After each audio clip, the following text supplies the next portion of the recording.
Bom, vamos passar agora para a ministração da palavra. Na semana passada eu compartilhei aqui uma mensagem intitulada Revelação Transformadora. Trabalhamos a ideia e o conceito na mensagem que Isaías nos transmite da experiência que ele tem. Isaías capítulo 6, dos versículos 1 a 8, nos fala de Isaías tendo uma revelação da santidade de Deus sendo proclamada, né? Seres angelicais à volta do templo proclamando santo, santo, santo é o Senhor dos exércitos. E mostramos que essa revelação da santidade de Deus é algo importantíssimo e necessário para cada um de nós. Mas olhamos para a vida do profeta e vimos o contraste que isso produziu, no sentido de levá-lo também a reconhecer não só a santidade de Deus, mas a falta de santidade na sua própria vida. Mas a partir desse reconhecimento, Isaías também se expõe a uma ação do reino espiritual, do mundo espiritual. E a Bíblia diz que um anjo de Deus toma uma brasa do altar, toca com essa brasa incandescente a boca do profeta e diz, depois dele ter afirmado, sou um homem de lábios impuros, habito no meio de um povo de impuros lábios, o anjo diz, a tua iniquidade foi tirada.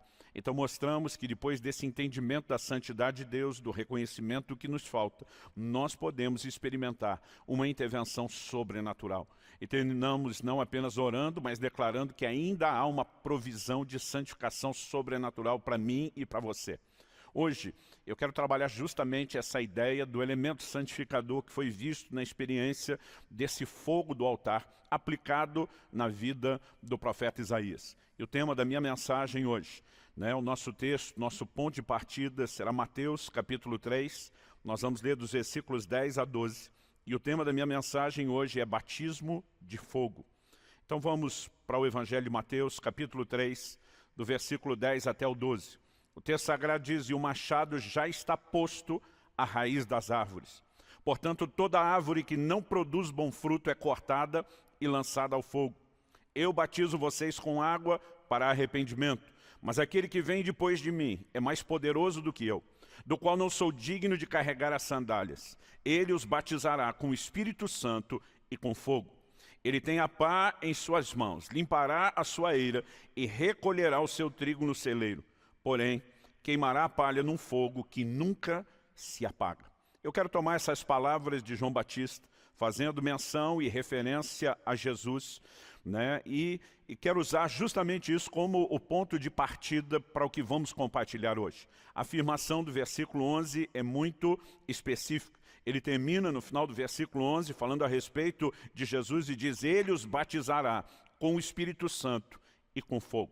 Essa declaração de um batismo com fogo, não apenas com o Espírito Santo, ela tem sido, eu diria, ao longo dos séculos, alvo de muita controvérsia, de muita opinião diferente. Há muita divergência de aplicações a respeito disso, desde a época dos pais da igreja. Orígenes, por exemplo, e alguns dos pais da igreja começaram a fazer uma mistura entre a declaração do versículo 10 e a do versículo 12, onde o fogo aparece como um elemento de juízo. Então, começaram a defender a ideia de que o batismo de fogo estaria relacionado com o juízo e com a condenação do inferno que é mencionado. Estou mencionando essa divergência porque, há tempos atrás, ministrei esse assunto do batismo de fogo numa mensagem reduzida que tenho semanalmente exibido no meu canal, que é o Sub-12, e eu percebi a controvérsia nos comentários. A gente dizendo, está tirando o texto do contexto, está falando do batismo de fogo como se fosse uma coisa diferente, e eu percebi diante dessa controvérsia a necessidade de gastar um tempo que normalmente não gastaríamos quando a ideia é ministrar aqui numa visão devocional, falando a respeito dessa controvérsia. É verdade que há, desde os pais da igreja, comentaristas que pressupõem que o batismo de fogo possa estar relacionado com esse juízo eterno e vindouro do inferno, mas a verdade é que a maioria dos comentaristas não concordam com isso. Quando você acessa materiais, comentários bíblicos extraordinários que nós temos na língua portuguesa, como de Matthew Henry, Norman Champlin, e o próprio Hernandes Dias Lopes, um dos maiores teólogos da nossa nação, você percebe que o posicionamento é muito distinto. Cito aqui uma breve frase do Hernandes Dias Lopes, traído do seu comentário. Ele diz, entendo, porém, Amparado, ele depois de reconhecer que há essa divergência de opinião, ele conclui: entendo, porém, amparado nos mais conceituados estudiosos das Escrituras, que o batismo com o Espírito Santo e o batismo com fogo são análogos, similares e complementares. A vasta maioria dos exegetas bíblicos defende também esse posicionamento. Vou deixar a defesa teológica do assunto para um outro vídeo, né? E quero tentar ser prático, embora ao mesmo tempo vamos tentar trazer aqui uma construção, né, muito maior, abrangente do que a Bíblia diz a respeito do assunto. Alguns dos argumentos a favor do batismo, né, de fogo não sendo a condenação do inferno, que para mim são muito simples e podem ser apresentados aqui nessa introdução, é o seguinte: ambas são ações apresentadas ao mesmo grupo. João Batista está dizendo: ele vos batizará com o Espírito Santo e com fogo. Então, ele está se dirigindo a um grupo e dizendo: esse mesmo grupo que será batizado com o Espírito Santo será batizado com fogo. Se o batismo de fogo é uma condenação ao inferno, então quem é batizado no Espírito Santo está destinado a ir para o inferno. Não há como você separar o argumento de que ele está apresentando as duas coisas ao mesmo grupo de pessoas. Agora, quando você pega, além do versículo 11, a menção do batismo de fogo, e você inclui aqui os versículos 10 e 12, eu fiz questão de ler, né, isso junto, você percebe que há um grupo para quem um outro tipo de fogo, um fogo de juízo e não um fogo de purificação, está destinado. Uma segunda coisa a ser entendida é que ao longo das Escrituras, batismo não tem conotação negativa. Nem mesmo, né, em Lucas capítulo 12, verso 50, quando Jesus diz: existe um batismo pelo qual tenho de passar, e como me angustio até que o mesmo se cumpra. Ali nós podemos pegar um aspecto de sofrimento, mas não podemos chamar de algo negativo, né? Porque tratar a obra de Cristo como negativo seria muito contraditório. Em Marcos 10, 38, ele faz referência ao sofrimento e diz: será que, falando com Tiago e João, será que podem beber o cálice que eu bebo ou receber o batismo com que sou batizado? E eles vão responder que sim, e ele diz: ok, vocês vão participar disso. Novamente, nós temos uma conotação de sofrimento, vemos que um desses dois, Tiago, passa pelo martírio, mas ao longo das Escrituras não podemos tratar disso como algo negativo, como por exemplo o inferno, que é uma condenação eterna, incluindo o fato de que Jesus está dizendo: vocês vão participar do meu batismo. Então, não há base bíblica alguma para tomar uma ideia como essa do batismo de fogo e mere simplesmente tentar aplicar ao inferno. Em terceiro lugar, né, vi comentários quando postamos aquele sub-12, está desrespeitando exegese, não está levando, né, a sério o contexto. Eu acho engraçado como às vezes alguns garotos na fé falam assim com tanta ousadia, como se não apenas fossem carregados de conhecimento, mas não tivessem sido ministrados nem sequer aquelas aulas básicas de educação e de respeito, né? Eu muitas vezes percebo e reconheço isso com tristeza, não porque a gente se importa com aquilo que estão falando, mas quando você percebe esse tipo de veneno sendo destilado, você descobre que o coração das pessoas não é correto, né? Nós podemos ter divergências de opinião, mas podemos viver aquilo que é bíblico, o amor e o respeito à pessoa. Eu aprendi dentro de casa que quando você discorda, você ataca ideias e não pessoas. Eu quero deixar aqui o conselho em especial ao nosso povo, porque normalmente quem nos ataca não está ouvindo esse tipo de coisa. Quando for discordar, a questão não é só ser elegante e ético, é ser bíblico, é andar em amor, né? Mas percebo nessas afirmações sobre contextos que quem está falando isso muitas vezes não entende nada, né? Contexto não é medido apenas pelo versículo anterior e o posterior. É lógico que isso também faz parte, mas a ideia bíblica de contexto é muito maior. Assim como simbolismo e alegoria, nós precisamos entender que não são absolutos, né? Uma coisa que a gente pode reconhecer, o número 10 na Bíblia, ele significa tanto juízo, como também significa prova.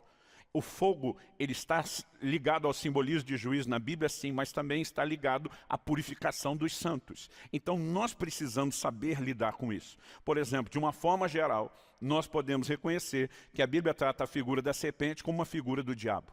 Mas no episódio de Números 21, onde uma serpente de bronze é levantada, nós vemos em João 3,14, Jesus aplicando a figura daquela serpente à obra que ele iria realizar na cruz. Então, se você tenta ser absoluto e dizer que onde aparecer serpente, com certeza está falando do diabo, você estaria praticamente, né, atropelando a interpretação do próprio Cristo a respeito daquela figura. Então o contexto, ele sempre requer que você olhe a Bíblia toda e não apenas um versículo ou outro, uma interpretação ou outra. Sabendo que é um desafio, eu quero, né, transitar um pouquinho a respeito do significado do fogo na Bíblia.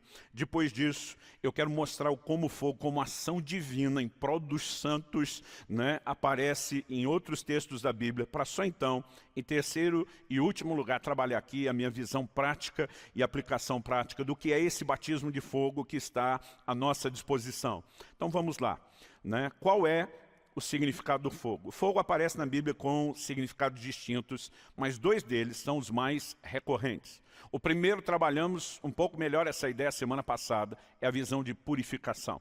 Né? Quando o anjo pega uma brasa do altar e toca a boca do profeta Isaías, o que está sendo trabalhado ali é a ideia de purificação. A tua iniquidade foi removida, o teu pecado foi tirado. No entanto, não há como negar que a Bíblia também apresenta, relacionado ao fogo, a ideia de juízo.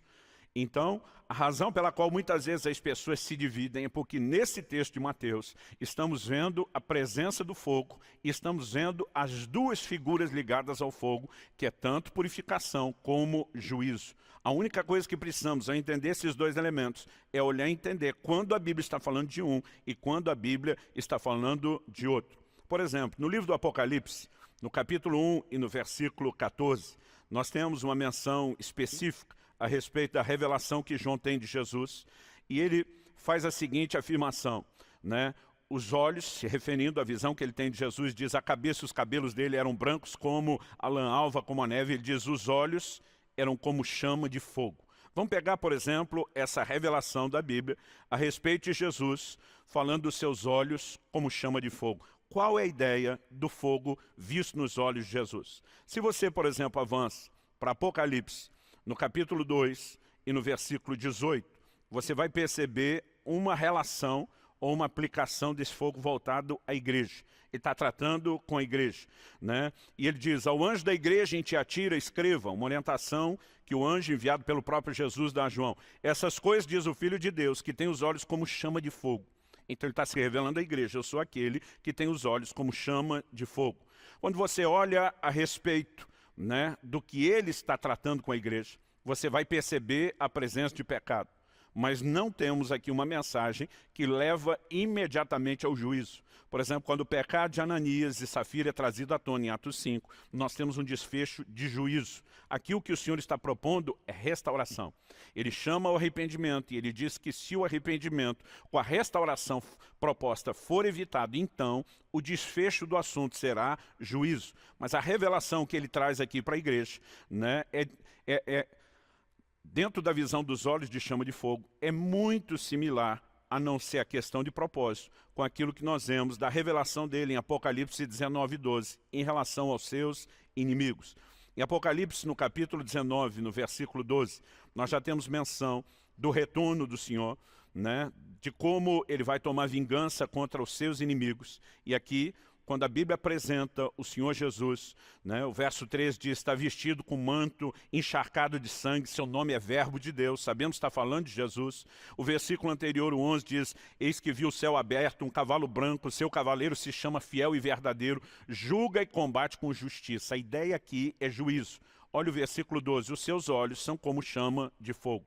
Em outras palavras, a mesma revelação dos olhos de fogo para a igreja, que tem a ver com a purificação do pecado, é a revelação onde, voltado para os ímpios, tem a ver com juízo. Nós precisamos entender dentro do fogo esses dois aspectos, né, e o como eles podem ter significado diferente para grupos diferentes. Por exemplo, em Zacarias capítulo 2, versículo 5, a Bíblia diz, eu, Senhor, serei um muro de fogo à vossa volta. Para quem ele está falando isso? Para o seu povo. E qual é o efeito do muro de fogo? Bom, o mesmo fogo que protege os que estão de dentro, que são seu povo, consome os que são de fora e tenta atacá-los, né? Então ele tem conotação positiva para um grupo e tem conotação negativa para outro grupo. Na verdade, não se trata apenas de dois simbolismos, mas do que está sendo liberado sobre quem. Então, é muito importante que a gente entenda isso. Quando Abraão está diante de Deus, intercedendo por Sodoma e Gomorra, ele diz, o Senhor vai julgar o justo com o ímpio. Deus não trata esses dois grupos da mesma forma. Paulo, em 2 Tessalonicenses, fala que Deus vai trazer juízo àqueles que nos perseguem, que nos atribulam, mas para nós ele vai trazer alívio. Então é importante que a gente consiga entender essa forma e a maneira de Deus lidar com cada grupo. Se João Batista está dizendo, ele vos batizará no Espírito Santo, mesmo grupo e com fogo, nós não podemos mero e simplesmente dizer não. Para um grupo é uma coisa, para outro grupo é outra. O batismo de fogo aqui é uma experiência positiva, né, análoga, complementar à ação e ao batismo no Espírito Santo, e há um juízo de fogo reservado àqueles que não se permitem ser trabalhados por essa misericórdia, por essa graça transformadora que Deus está oferecendo. Se a gente for estabelecer um paralelo nas Escrituras sobre a aplicação de cada um dos dois, né, eu queria mencionar aqui textos onde o fogo aparece ligado à purificação, mas quero mencionar também textos onde o fogo aparece ligado ao juízo. Porque se é para construir contexto, então não vamos falar só do versículo anterior e posterior, vamos estabelecer a macrovisão bíblica. No Salmo 17:3, a oração de Davi é a seguinte, provas-me no fogo e iniquidade nenhuma encontre em mim. Quando está dizendo de uma provação no fogo e nenhum pecado ou iniquidade, a figura aqui não é juízo, a figura é purificação. Né? Em Isaías, no capítulo 6, o texto que trabalhamos na semana passada, e eu já mencionei, nós temos esse exemplo de santificação por meio do fogo. Em Zacarias, no capítulo 3, né, nós vemos a respeito de uma visão que o profeta tem em relação ao sumo sacerdote Josué. Deus vai falar a respeito de uma troca de vestes, Deus vai falar a respeito da remoção dos seus pecados. E o texto, né, nos mostra a forma como o anjo do Senhor se refere a ele. Não é este um tição tirado do fogo. Né? Depois de falar da ideia da purificação dos seus pecados, ele está dizendo que ele, como uma brasa, havia acabado de sair do fogo. Em Malaquias, no capítulo 3, a partir do versículo 1 até o versículo 4, nós temos uma promessa, né, que é considerada messiânica a respeito da vinda do Senhor. E nós temos a linguagem e a presença do fogo. Né? Quem poderá suportar o dia da sua vinda, diz o verso 2. Quem poderá subsistir quando ele aparecer? Porque ele é como fogo do ourives. O verso 3 diz, ele se assentará como derretedor e purificador de prata. Purificará os filhos de Levi e os refinará como ouro e como prata. A ideia aqui é de purificação e não de juízo. Então, essa ideia se segue. Né? Podemos falar, por exemplo, a respeito do batismo no Espírito Santo. Em Atos capítulo 2, no dia de Pentecostes, quando o Espírito Santo foi derramado, a Bíblia diz, foram vistas línguas como que de fogo sobre cada um deles. E ali nós não temos um elemento de juízo. Aliás, vale a pena fazer a distinção da experiência de recebimento do Espírito Santo dos apóstolos com a experiência de Jesus, narrada lá em Mateus 3,16. Na experiência de Jesus, nós não vemos a presença do fogo. Né? A Bíblia diz que o Espírito Santo desceu sobre ele como pomba. E eu lembro desde garoto em casa, né? Aprendendo, estudando detalhes da Bíblia com meu pai. E meu pai dizendo, por que tem fogo no dia de Pentecostes e por que não tem fogo na experiência de enchimento do Espírito Santo que Jesus como homem teve? E eu lembro de olhar para ele e dizer, não sei. Né? E ele me diz, o fogo está relacionado, pelo menos ligado aos santos, como uma ação de purificação. Cristo, diferente dos demais, nasce sem pecado, nunca pecou. Ele não precisa dessa experiência de purificação, mas o fogo é necessário sobre seus discípulos, porque parte do propósito do batismo no Espírito Santo não é apenas nos capacitar para o exercício do ministério, mas é nos capacitar para a vida cristã. E, novamente, nós temos a ideia do fogo aqui como algo positivo e não negativo. Né? Em 1 de Pedro 4,12, o fogo fala de provação, que, por sua vez, Tiago, capítulo 1, de 2 a 4, nos mostra que fala de aperfeiçoamento. Mas também nós vamos encontrar textos na Bíblia onde o fogo está relacionado a juízo, sim. E aqui eu não estou sendo exaustivo, não estou gastando, né, as referências todas, estou mencionando algumas a título de exemplo. Então o fogo que destruiu Sodoma e Gomorra em Gênesis 19, 24, era um fogo de juízo. né? Em Levítico 10:2, aquele fogo que sai do Senhor e mata os 2 filhos de Arão, Nadab e Abiú, é uma manifestação de juízo.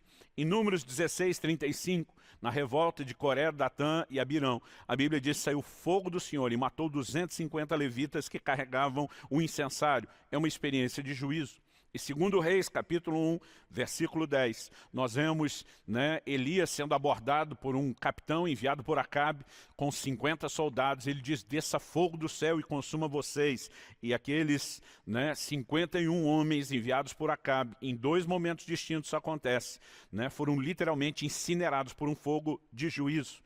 Em Daniel, no capítulo 7, nos versículos 9 e 10, quando a Bíblia fala do ancião de dias, uma revelação de Deus assentado no trono de juízo, a Bíblia fala de um trono de fogo e que dele manava um rio de fogo antes dele começar a julgar. Então a ideia ali é juízo.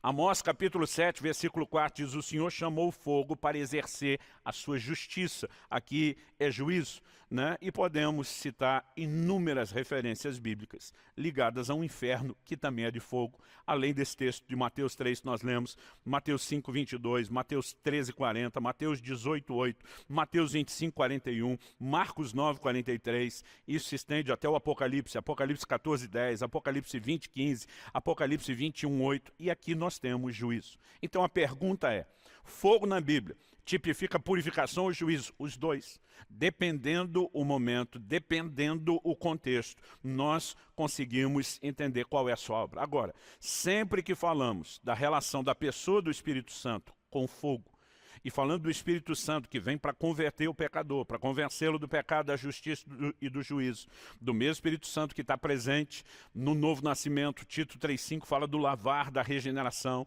né? Falando da obra santificadora do Espírito Santo nos santos, o fogo que está relacionado com ele sempre fala de purificação. Então, quando a Bíblia está falando, ele vos batizará com o Espírito Santo e com fogo, nós precisamos entender que o fogo é um dos símbolos da obra e da ação do Espírito Santo. E, nesse sentido, precisa ser visto como uma figura de purificação. Então, olhamos, por exemplo, para o Velho Testamento, que está carregado de simbologia. A palavra de Deus diz que a lei não tem a imagem exata das coisas, mas a sombra dos bens vindouros. Né? Olhamos, por exemplo, para o tabernáculo e o autor de Hebreus fala de verdadeiras alegorias estabelecidas ali, que projetam as verdades da casa de Deus que vivemos hoje em relação à igreja. E o que podemos perceber? Né? No tabernáculo levantado por Moisés, havia, por instrução de Deus, um candelabro. Era uma peça de ouro puro batido com 7 lâmpadas que deveriam permanecer acesas o tempo todo. Há várias relações na Bíblia entre a figura do candelabro e a pessoa, a obra do Espírito Santo. Além de destacarmos que é aquele que traz luz e calor para a casa de Deus. Né? Em Zacarias capítulo 4, verso 6, o Senhor pergunta ao profeta, o que é que você vê? Ele diz, eu vejo um candelabro de ouro. O Senhor diz, viste bem, não por força nem por violência, mas pelo meu Espírito. Há uma relação direta entre o candelabro e a figura do Espírito Santo. E ao longo da Bíblia ela se sustenta. Então, por exemplo, em Apocalipse, no capítulo 4 e no versículo 5, a Bíblia diz o seguinte, diante do trono estavam acesas 7 tochas de fogo, que são os 7 Espíritos de Deus. Né? A mesma Bíblia, que em Efésios 4 vai dizer que há um só Espírito, fala de 7 tochas acesas, ou dos 7 Espíritos de Deus. Isso não é visto como se o Espírito Santo se multiplicasse ou desdobrasse em 7 pessoas, mas fala de aspectos da sua obra, do seu trabalho. É um candelabro, são 7 chamas. E é interessante que esse candelabro tinha que ser mantido aceso continuamente. Quando chega no Novo Testamento, 1 Tessalonicenses 5,19 diz, não apagueis o Espírito. Está dizendo que da mesma forma como o candelabro tinha que ser mantido continuamente aceso, aquela chama acesa, nós também não podemos apagar o Espírito. Além de ser uma referência à figura do candelabro, também nos mostra que a obra do Espírito Santo é comparada mais uma vez com fogo. Ele precisa ser mantido aceso. Então, a pergunta, né, prática é como fazer a aplicação correta do significado? Pelo contexto abrangente, pelo todo da Bíblia. Então, quando falamos a respeito dessas coisas, eu acredito que fica mais fácil, né, a gente avançar no entendimento bíblico. Então, depois de trabalhar aqui a ideia do significado do fogo na Bíblia, na palavra de Deus, eu acredito que agora a gente pode, em segundo lugar, reconhecer, né, como o fogo, como ação divina, aparece em outros textos. Então vamos lá. Em Gênesis, no capítulo 15 e no versículo 17, a Bíblia diz que Abraão viu um fogo andando entre as partes do sacrifício que ele iria oferecer no momento em que Deus se manifesta para estabelecer com ele uma aliança. Em Êxodo, no capítulo 3, no versículo 2, nós vemos que o Senhor aparece a Moisés numa chama de fogo, numa sarça que arde, queima, mas não se consome. Em Êxodo, no capítulo 13, no versículo 22, a Bíblia diz que Deus ia à frente do seu povo numa coluna de fogo. Em Êxodo 19, 18, diz que o relato bíblico nos mostra que Jeová desceu em fogo sobre o cume do Sinai. Em Êxodo 24, de 16 a 18, de novo, a glória do Senhor no Monte Sinai é apresentada como fogo. Podemos ainda destacar momentos em que fogo veio diretamente do céu sobre sacrifícios que lhe foram apresentados, o que, quando esse fogo é enviado do céu, tem sempre a ideia de aceitação, não de juízo. Então, na inauguração do tabernáculo, Levítico 9, 23 e 24, tabernáculo de Moisés, teve um fogo de Deus, vindo diretamente de Deus, para acender o altar. Em Juízes 6, 21, nós lemos que o anjo do Senhor fez sair fogo da pedra e recebeu a oferenda de Gideão. Em 1 Reis 18, 38, no sacrifício de Elias no Monte Carmelo, a Bíblia diz, desceu fogo dos céus. Em 1 Crônicas 21, 26, nós vemos a mesma coisa acontecendo com o sacrifício de Davi no Monte Moriá. Em 2 Crônicas 7, 1, na inauguração do Templo de Salomão, temos um evento semelhante ao da inauguração do Templo de Moisés, e fogo procede do Senhor. A Bíblia diz em Deuteronômio 4, 24, esse texto é citado em Hebreus 12, 29, no Novo Testamento, que Deus é fogo consumidor.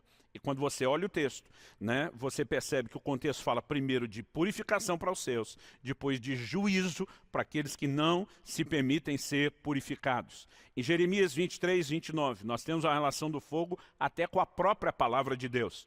A Bíblia diz, não é a minha palavra fogo, diz o Senhor.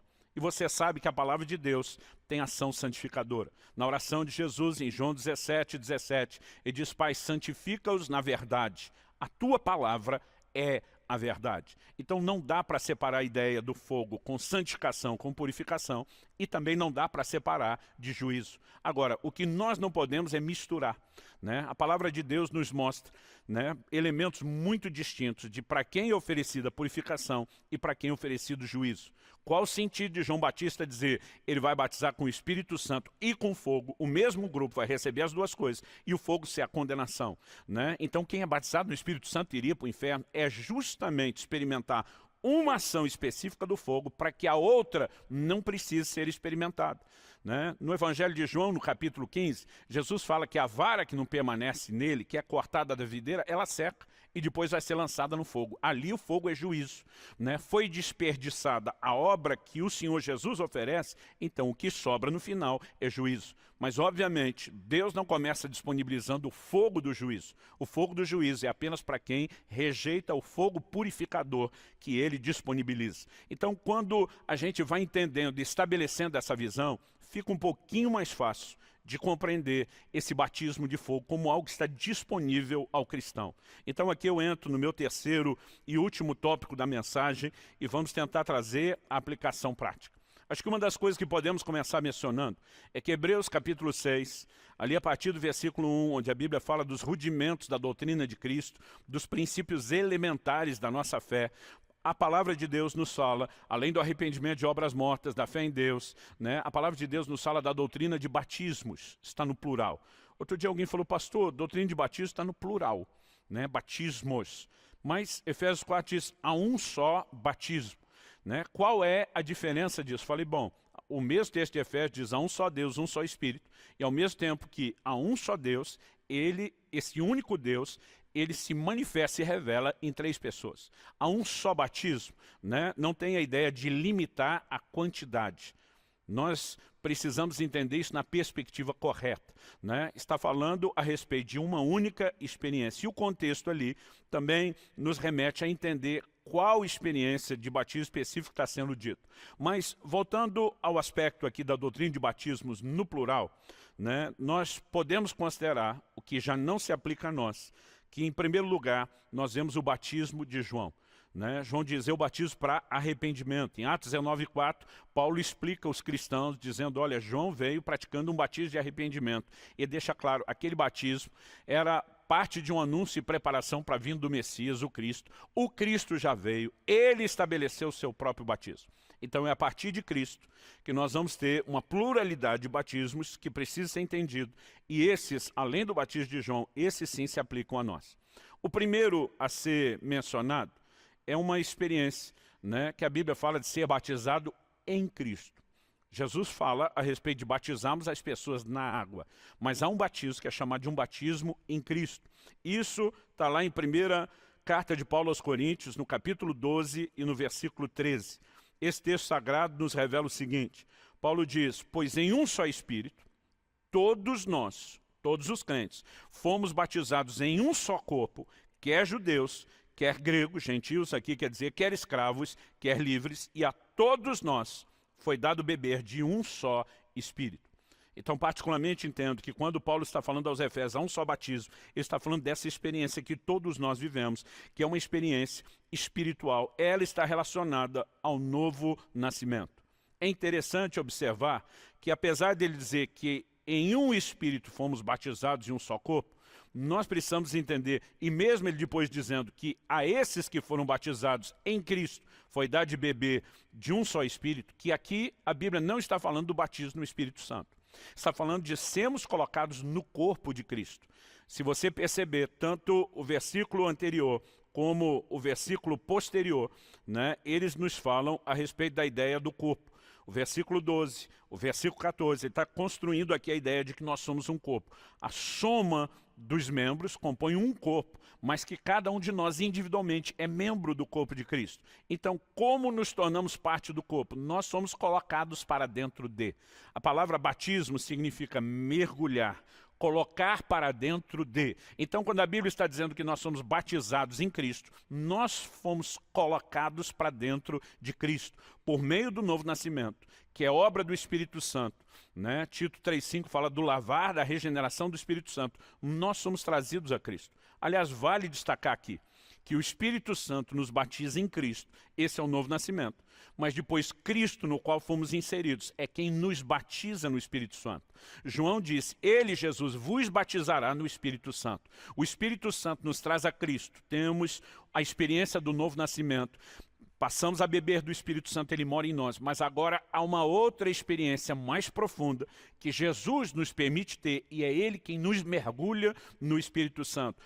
São dois batismos distintos e o Novo Testamento apresenta a experiência desses dois como algo distinto. Por exemplo, em Atos, no capítulo 8, quando o Evangelho de Deus é pregado na cidade de Samaria, a Bíblia diz que todos eles já haviam sido batizados nas águas. Já vou falar a respeito do batismo na água daqui a pouco. Mas a Bíblia diz que sobre nenhum deles havia ainda descido o Espírito Santo. Então os apóstolos são enviados de Jerusalém para impor as mãos, orar com eles. E a Bíblia diz que Simão, aquele ex-macho convertido, via que pela imposição de mãos deles era comunicado o Espírito Santo. Como que ele via se o Espírito Santo não é visível? O que ele via eram as evidências de uma experiência do enchimento do Espírito Santo. Agora, eles já tinham sido batizados nas águas e ainda não tinham sido batizados no Espírito Santo. Em Atos 10, na casa de Cornélio, lá em Cesareia Marítima, nós temos a experiência inversa. Enquanto Pedro pregava, a Bíblia diz em Atos 10:44 que caiu o Espírito Santo sobre todos aqueles que ouviam a palavra. Depois Pedro olha e diz, como recusar a água a estes que como nós, e essa frase como nós aqui é importantíssima, como nós foram cheios do Espírito Santo. Então ele reconhece que o batismo no Espírito Santo tinha acontecido primeiro e o batismo nas águas aconteceria depois. Né? Nós precisamos reconhecer que são experiências distintas. Então nós temos o batismo em Cristo, que é um evento espiritual, o novo nascimento. Nós temos o batismo no Espírito Santo, que também é um evento espiritual. Pastor, e o que é o batismo nas águas? O batismo nas águas é a encenação pública, como testemunho público, do que aconteceu no batismo em Cristo. Né? A nossa fé ela tem pelo menos 3 elementos. Um deles é a identificação, o outro é a apropriação e um terceiro é confissão. O que é identificação? Paulo diz, se alguém está em Cristo, o que é estar em Cristo? É ter sido colocado nele. Isso significa não apenas que nos tornamos participantes dele, mas passamos a desfrutar disso pelo elemento de identificação. A Bíblia diz que quando Cristo morreu, nós morremos. Paulo diz, eu estou crucificado com Cristo. Ele está falando que pelo fato de Cristo ter assumido o meu lugar e de eu me ver nele, então eu passo a desfrutar daquilo que ele fez no meu lugar.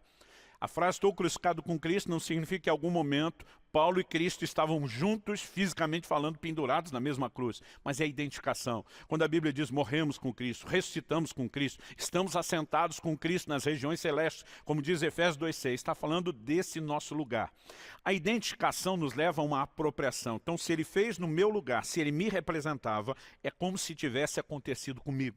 Mas, depois de identificação e apropriação, Paulo diz a Timóteo, toma posse da vida eterna, isso é apropriação. Nós temos a confissão.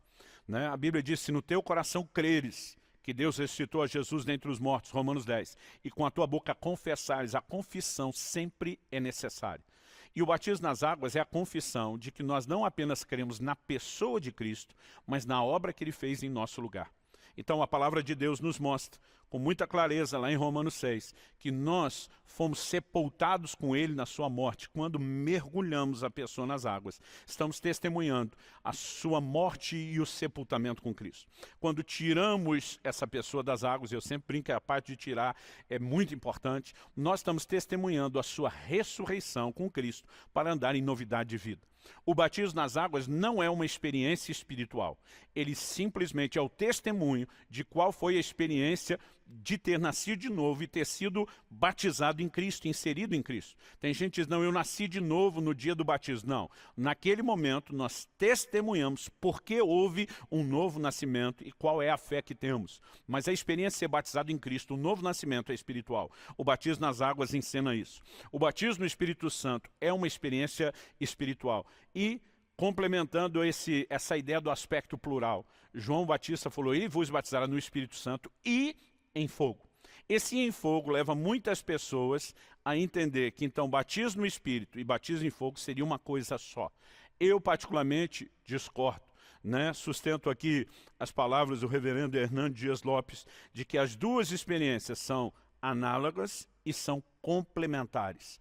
Particularmente eu creio que o batismo de fogo pode ser experimentado junto com o batismo no Espírito Santo, mas não é necessariamente a mesma experiência. Em relação ao batismo no Espírito, vamos lembrar que em Atos capítulo 1, versículos 4 e 5, a Bíblia nos mostra que nos últimos dias de Jesus com seus discípulos, antes de ser assunto aos céus, o texto sagrado nos fala dessa conversa, diz, e comendo com eles, deu-lhes essa ordem, não se afastem de Jerusalém, mas esperem a promessa do Pai, a qual vocês ouviram de mim, porque João, na verdade, batizou com água, mas vocês serão batizados com o Espírito Santo dentro de poucos dias.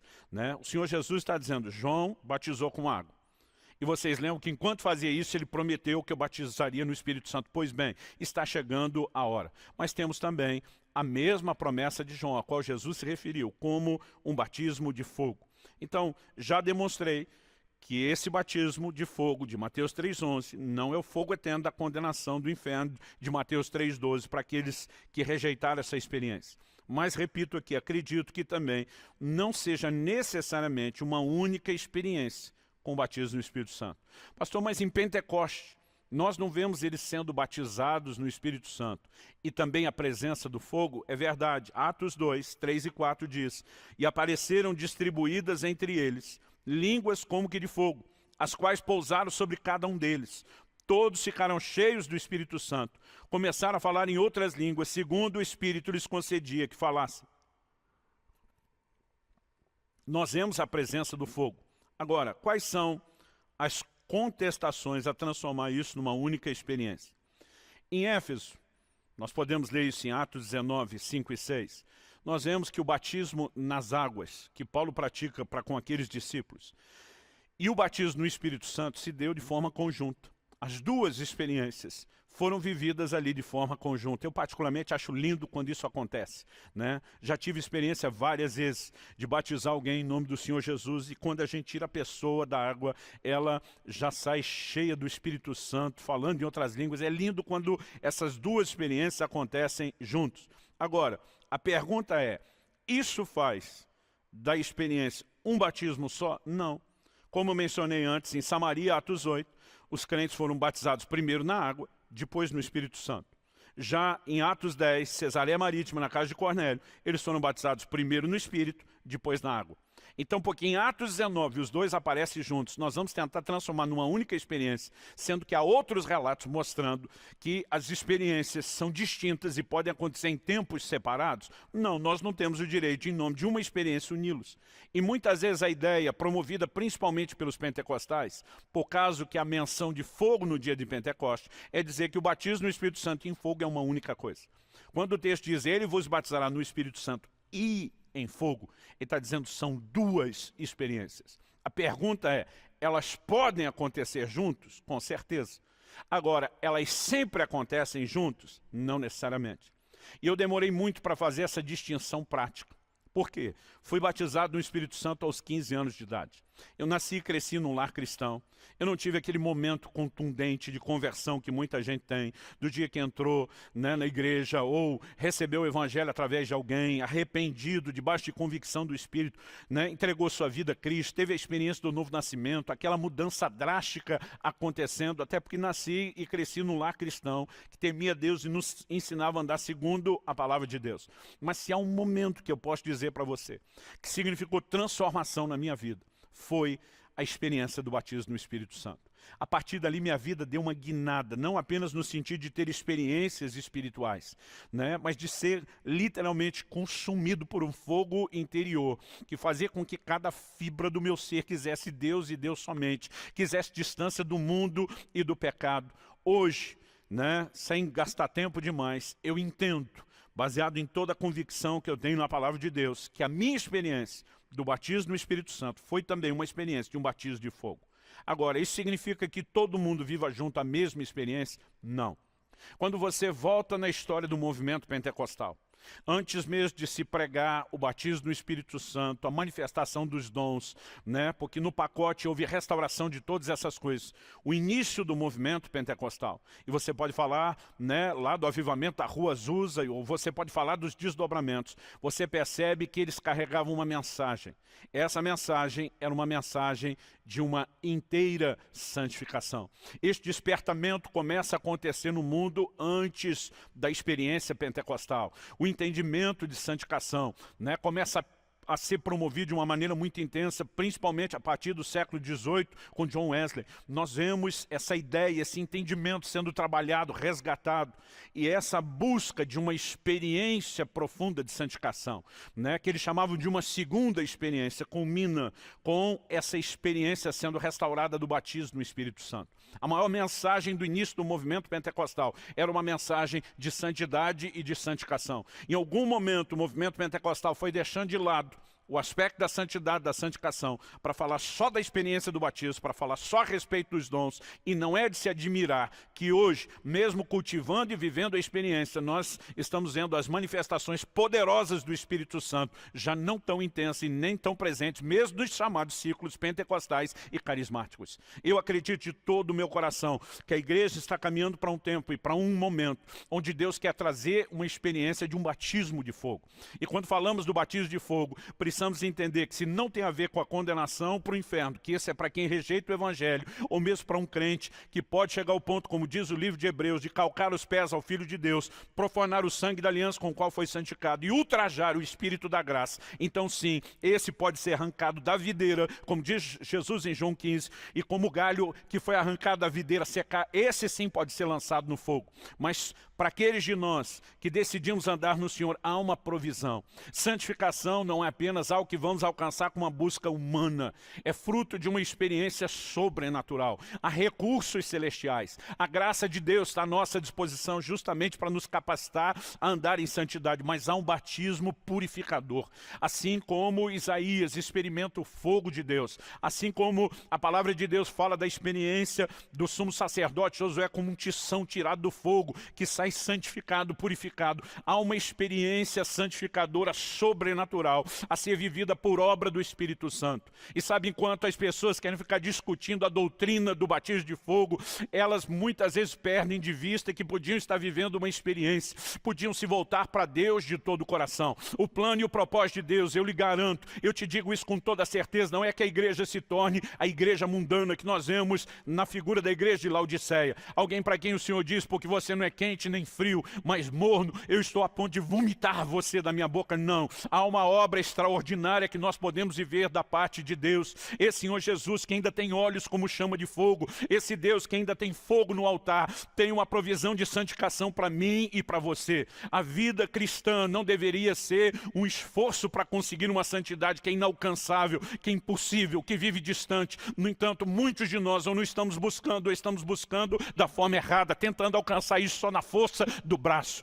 Quando olhamos para as Escrituras, nós vemos que durante todo o tempo da lei, o homem jamais pôde por si mesmo viver obediência a Deus. Quando entendemos a obra do Novo Testamento, não dá para ignorar a importância da ação do Espírito Santo nessa obra santificadora. Romanos 8:26 diz que o Espírito nos ajuda na nossa fraqueza. Se você olhar o contexto de todo Romanos 8, é vencer a fraqueza da carne, é ser governado pela nova natureza, e isso não é possível sem a ajuda do Espírito Santo. Agora, muitas vezes, nós não nos permitimos nem entender o que é vida no Espírito, nem o que é liderança no Espírito, e não usamos esse recurso sobrenatural. Eu quero te dizer, é um batismo de fogo, e quer você entenda ele de forma correta ou não, quer você acredite ou não, me ouça com atenção. Há um sopro de Deus, há um movimento no reino do Espírito de restauração para a igreja, e Deus vai restaurar a experiência do batismo de fogo, mas ela deve ser entendida no sentido de uma necessidade. Ela precisa ser buscada não apenas no sentido de fé,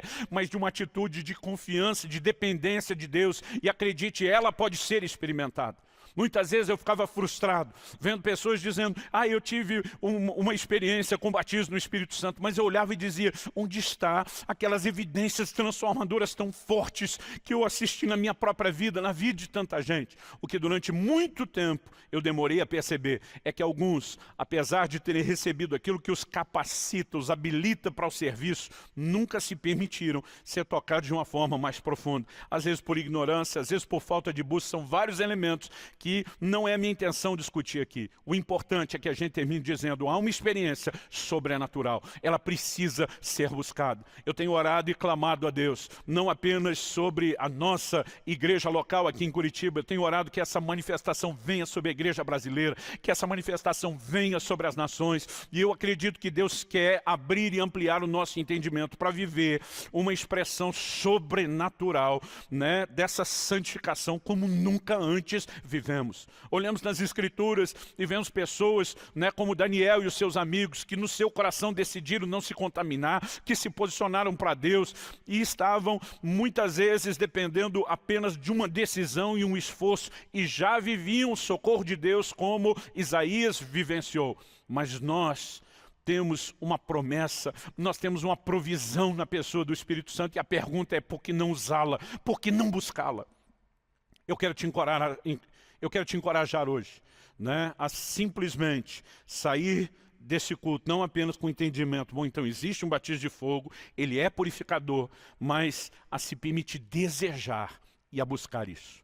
Na verdade, eu gostaria que nós pudéssemos terminar com um momento de oração. Embora essa experiência possa acontecer em qualquer outro momento que não seja o final dessa reunião, a pergunta é, por que não acreditar que ela pode ser vivida ou experimentada agora? Você que está nos acompanhando nesse momento de transmissão online, você que talvez vai estar assistindo esse vídeo depois, numa versão gravada, nesse momento o Espírito de Deus pode te tocar e fazer algo diferenciado. Há uma experiência a ser vivida diante dele, que muda completamente a nossa estrutura, onde cada fibra do nosso ser começa a entender a santidade, começa a compreender a falta dela, a importância de conectar-se com Deus para receber algo dele. E eu quero te encorajar, é possível viver isso, é possível, não por nós mesmos, não na nossa força, mas está à nossa disposição. Então, por que não acreditar, por que não clamar, por que não buscar com perseverança e dedicação até que se manifeste? Vamos começar essa busca exatamente agora. Eu sei que há pessoas acompanhando essa mensagem que se afastaram do Senhor Jesus e estão precisando de reconciliação. O interessante é que enquanto você ouve essa mensagem, eu tenho certeza que o Espírito Santo está trazendo convencimento interior para que você se arrependa. E eu tenho certeza que o que você sente nesse momento não é condenação. É o chamar de Deus dizendo, volta. Você pode receber esse fogo purificador nesse exato momento. E a sua vida pode dar uma guinada extraordinária. Você pode experimentar essa reconciliação e não apenas o perdão do que você fez de errado. Uma completa purificação que vai te capacitar a voltar com firmeza para o Senhor. Você pode viver isso agora. Talvez você esteja ouvindo essa mensagem e diga, eu nem crente sou. Eu posso ter uma experiência com o Espírito Santo também, de acordo com a Bíblia, sim. Em Atos, no capítulo 10, quando Pedro estava pregando na casa de Cornélio, ele falava para pessoas que como você está com o coração aberto para ouvir a palavra de Deus, mas ainda não tinham uma experiência. E a Bíblia diz que eles foram cheios do Espírito Santo. Você pode, nesse momento, invocar o nome de Jesus, a salvação que Ele oferece. Você pode arrepender-se não apenas dos pecados como atos da sua natureza pecaminosa e dizer, eu quero viver a transformação que o Senhor tem e o poder de Deus vai te tocar aí agora, onde você está. E a verdade é que mesmo aqueles que já entregaram a vida a Jesus e que não estão desviados, precisando de reconciliação, podem experimentar uma santificação num nível distinto que nunca experimentaram. Então não importa qual é a sua necessidade, eu quero te encorajar a orar e clamar a Deus. Eu quero fazer uma oração primeiro, mas depois os músicos vão estar ministrando e você não precisa necessariamente cantar com eles. É lógico que mesmo enquanto você canta e adora, o Espírito Santo pode fazer algo, mas você também pode aproveitar esse momento para orar e clamar a Deus. Você pode aproveitar esse momento com qualidade, né? Eu não sei exatamente aonde você está assistindo, mas se você conseguir desligar-se do mundo à sua volta agora, talvez até manter um pouco de privacidade, você pode ter um tempo com Deus, talvez se ajoelhar na presença de Deus, talvez se permitir sem pressa nenhuma, dizendo, Senhor, eu não quero sair daqui correndo sem experimentar aquilo que o Senhor oferece. Você pode ser visitado de uma maneira sobrenatural por Deus, aí onde você está. E eu creio nisso. Espírito Santo, a Tua palavra foi anunciada e comunicada. E apenas nos preocupamos em comunicá-la, porque o Senhor tem sinalizado aquilo que quer fazer nas nossas vidas. Então, nós oramos e clamamos agora. Precisamos de uma experiência mais profunda de santificação. Precisamos do fogo purificador, para que não seja necessário no futuro lidar com o fogo do juízo. E nós oramos e clamamos no nome do Senhor Jesus, que os céus se abram sobre cada pessoa agora, que o Teu Espírito as envolva. Nós oramos não apenas por perdão de pecados, nós oramos não só pelo enchimento do Espírito, nós oramos, Senhor, por um nível profundo de santificação, um nível de consciência, de arrependimento como nunca antes, um nível, ó Deus, de um toque que só o Senhor, de forma sobrenatural, pode produzir nas nossas vidas. Nós oramos, sopra, toca as nossas vidas nessa hora. Clamamos pelo Teu fogo purificador, clamamos pelo Teu fogo santificador, clamamos por um batismo de fogo, clamamos por essa experiência sendo restaurada de forma intensa, profunda na igreja do Senhor, no Brasil e no mundo. Sopra, Espírito de Deus, Espírito de santidade, como é chamado no livro de Romanos, vem sobre as nossas vidas. Nós oramos em nome de Jesus, em nome de Jesus. Faça a sua própria oração, clame e invoque a Deus. Eu quero que você não tenha pressa, faça isso agora. Quantos músicos ministram? Clame, clame e permita que o Espírito de Deus te toque e te envolva em nome de Jesus.